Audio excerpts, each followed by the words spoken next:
Madame la ministre de l'économie forestière de la République du Congo, Monsieur le représentant de la délégation de l'Union européenne au Congo, Monsieur le secrétaire exécutif de l'équipe spéciale de l'accord de Lusaka, Monsieur le chef de projet de renforcement de la réponse de l'Afrique à la lutte contre la criminalité transfrontalière organisée, Monsieur le facilitateur du partenariat pour les forêts du bassin du Congo, distingués invités à vos titres et rangs respectifs, Mesdames et Messieurs. C'est pour moi un réel plaisir et un honneur de prendre la parole en cette circonstance solennelle d'ouverture des différents ateliers qui portent respectivement sur le renforcement des capacités en matière d'enquête sur les crimes contre les espèces sauvages à l'intention des responsables de l'application des lois, la concertation des directeurs en charge des aires protégées et de la faune sauvage sur les défis de l'application de la loi et enfin sur la sensibilisation de la mise en œuvre de la stratégie africaine de lutte contre l'exploitation illégale et le commerce illicite de la faune et de la faune sauvage en Afrique. Permettez-moi de remercier les autorités congolaises pour avoir accepté d'habiter ces assises à Brazzaville et surtout pour l'accueil chaleureux qui a été réservé à toutes les délégations auxquelles je souhaite la bienvenue et un agréable séjour en terre d'hospitalité de la République du Congo. J'aimerais expliquer la gratitude renouvelée de la Comifac à l'Union européenne à travers le projet de renforcement de la réponse de l'Afrique à la lutte contre la criminalité transfrontalière organisée à l'équipe spéciale de l'accord de Lusaka et au département de l'économie rurale et de l'agriculture de la Commission de l'Union africaine pour les appuis financiers et techniques fournis pour l'organisation de ces ateliers. Excellences, Madame la Ministre, Mesdames et Messieurs, les différents écosystèmes des pays d'Afrique centrale renferment une diversité biologique remarquable qui représente plus de la moitié de la faune et de la flore africaine dont la survie est actuellement menacée par le braconnage, l'exploitation forestière et minière illégale, la transhumance transfrontalière et la paupérisation chronique des populations locales et autochtones. Conscient du rôle et de l'importance des écosystèmes forestiers pour l'humanité et reconnaissant toutes les menaces croissantes qui pèsent sur elles, les chefs d'État et de gouvernement des pays d'Afrique centrale se sont engagés en mars 1999 à travers la déclaration dite de Yaoundé à œuvrer de manière concertée à la conservation et à la gestion durable des écosystèmes forestiers pour le bien-être des populations. Dans cette même dynamique, les chefs d'État et de gouvernement des pays d'Afrique centrale ont signé le 5 février 2005, ici même à Brazzaville, en République du Congo, lors de leur deuxième sommet sur la conservation et la gestion durable, le traité relatif à la conservation et à la gestion durable des écosystèmes forestiers d'Afrique centrale et instituant la Commission des forêts d'Afrique centrale. La Commission des forêts d'Afrique centrale, en abrégé Comifac, organisation intergouvernementale et unique instance d'orientation, de décision et de coordination des actions et initiatives souveraines en matière de conservation et de gestion durable des écosystèmes forestiers. La Comifac est ainsi le cadre politique et juridique global devant régir la coopération souveraine dans le domaine de la conservation et la gestion durable des écosystèmes forestiers dans la sous-région d'Afrique centrale. Les chefs d'État lui ont doté d'un plan de convergence qui est le cadre de planification stratégique des interventions prioritaires des pays de la sous-région et d'autres parties prenantes en matière de conservation et de gestion durable des écosystèmes forestiers en Afrique centrale.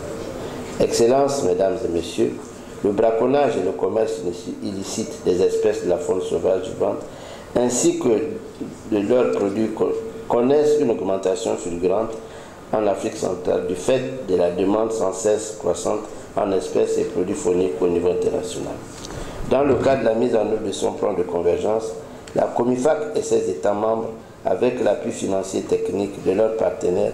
ont mené certaines actions afin de combattre ce phénomène, notamment l'adoption d'un plan d'action pour le renforcement de l'application de législation nationale sur la faune sauvage, PAPECALF en abrégé, la signature des accords de coopération en matière de lutte contre le braconnage, la création d'un sous-groupe de travail sur les aires protégées de la faune sauvage en abrégé, j'étais TAFEPES, la mise en place d'une plateforme d'échange d'informations sur la criminalité faunique Africa Twix, la contribution, élaboration et la mise en œuvre de la stratégie de l'Union africaine sur l'exploitation illégale et le commerce illicite des produits de la faune et de la faune, en même 2015. La déclaration des ministres de la CAC sur la sécurité des ressources naturelles, le conflit homme-femme et les autres conflits liés à l'utilisation des terres en Afrique centrale, la contribution à l'élaboration et la mise en œuvre du plan d'action d'urgence pour la lutte contre le braconnage, etc. Malgré ces efforts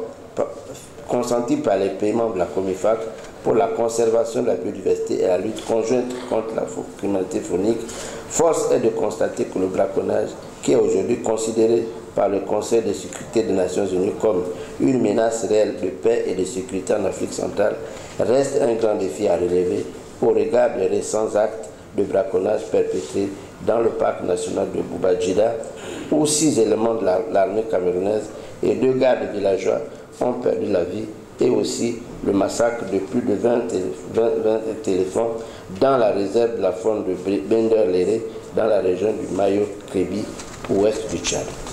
Aujourd'hui, l'on constate que dans certains pays du bassin du Congo, notamment le Cameroun, le Tchad, la RCA et la RDC, des systèmes de braconnage transfrontaliers de plus en plus sophistiqués sont développés, au sein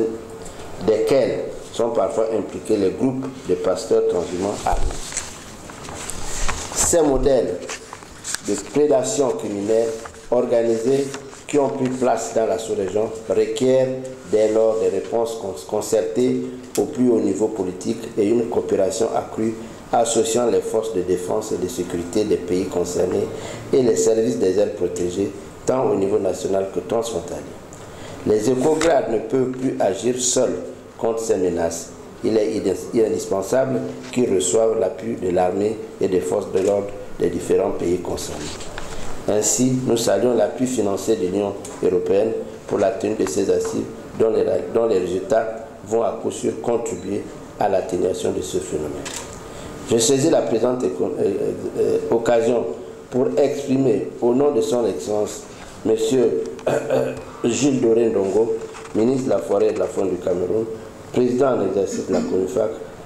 pour renouveler la gratitude de la COMIFAC à tous les partenaires techniques et financiers et les autres parties prenantes pour leurs appuis constants à la COMIFAC et ses pays membres pour la conservation et la gestion durable de la biodiversité.